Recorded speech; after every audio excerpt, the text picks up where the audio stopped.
мишената вижда ли се отпред? Горе-долу. Значи на мишената има 3 дупки залепени с тиксо. О, не, това не мога видя. Не. Няма други дупки. 3 дупки има само залепени с тиксо. От тези бреникета първите, ето ги стрелях, ма кака им беше марката, не знам. Ко? Лапуа ли, какво ми викаше пламенче? Лапуа ли, дея ги знам. Бренеке ко. Бренеке ли пише на тях? Бренеке ко и една боксова ръкавица. Добре, а това е ПМЦ-то. ПМЦ.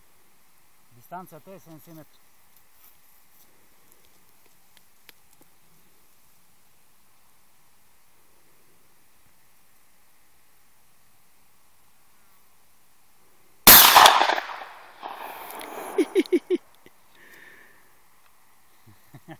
Що са хилиш, бе? Давай. Прасно още един. Виждам дупката къде е. На 1,5 стрелям и виждам дупката къде е. На един пръст под черната точка е.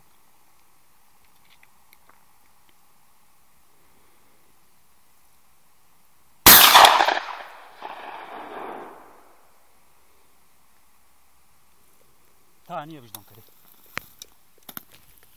Яла да видим какво става.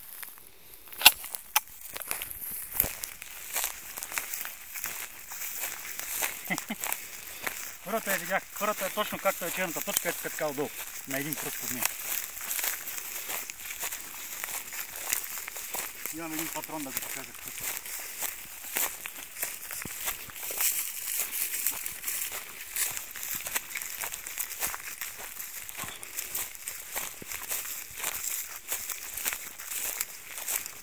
Интересно, втората къде е?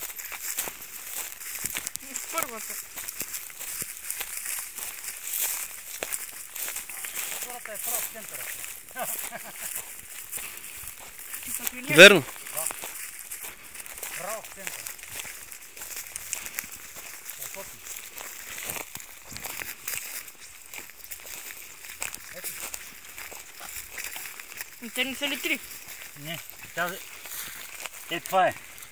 Това е първия изстрел, това е втория изстрел.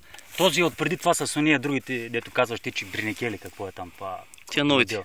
Да, ето го тос и тос. Това е с ПМЦ. Ето го, я да го изкарам един от пушката. Ей го какво представлява. ПМЦ. Вижда ли се? Елементарен патрон. Гледай каква стрелба. С оптика. С оптика. 70 метра. Супер. Обаче тук ти отдаде изпуши нещо. Я, отзад дъвките ли? Отзад я го изпълня. Мале, я го гледай. Отзад е страхотно. Обаче тук ти се удари бренеке, може да е тук. Тук ще е. Кой го знае къде е за много? Ай, стига толкова. Спирай. Спря ли го?